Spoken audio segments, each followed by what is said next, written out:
नमस्कार। आवाज़ इंडिया के लाइव सेशन कार्यक्रम में आपका बहुत बहुत स्वागत है। मैं आपके साथ तापस विश्वास और आज मेरे साथ मेरे ख़ास मेहमान हैं। और मैं आपको बता दूं, क्योंकि लगातार हम राजनीतिक चर्चाएं कर रहे थे, आज राजनीतिक चर्चाओं से अलग हम बेपर जाकर खेल की ओर गए हैं। और आज मेरे जो ख़ास मेहमान हैं वो किसी भी परिचय और तारुफ के मोहताज नहीं, मनोज सरकार जी अर्जुन अवार्डी हैं। आप पहले उत्तराखंड के अर्जुन अवार्डी, पैरा ओलंपिक में देश का प्रतिनिधित्व किया। बहुत बहुत स्वागत है सर आपका। धन्यवाद धन्यवाद सर।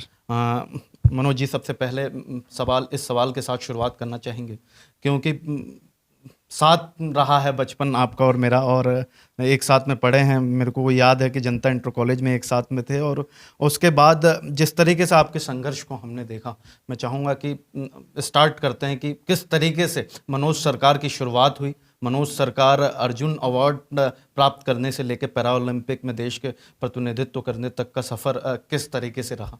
देखिए, मैं सबसे पहले आपका धन्यवाद करना चाहूँगा कि आपने मुझे इस मंच पे बुलाया और मेरी बात रखने का मौका दिया। मैं यही कहूँगा, जब मैंने खेलना स्टार्ट किया तो मैं नॉर्मल की तरह सब जगह बैडमिंटन खेलता था। मुझे पैरा के बारे में बिल्कुल नॉलेज नहीं था।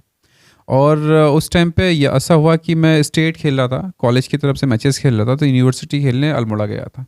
तो पहली बार मुझे सेंसर मिले, डीके सेन, जो कि लक्ष्य सेन के पिताजी हैं, जो कि अभी रिसेंटली लक्ष्य सेन ने इंडियन ओपन जीता है। तो जब वो मिले तो उन्होंने मुझे कहा कि आप पैरा क्यों नहीं ट्राई करते हो। तब मुझे मालूम पड़ा पहली बार कि पैरा होता क्या है। तो मैंने उनसे पूछा कि पैरा क्या होता है। तो उन्होंने कहा कि पैरा ऐसा होता है जिसमें आप जैसे लोग जिनको दिक्कत होती है वो खेलते हैं। तो तब से मैंने पैरा के लिए कोशिश करी और फिर सर्च करा कि पैरा कैसे होगा, तो गौरव खन्ना सर से मिले।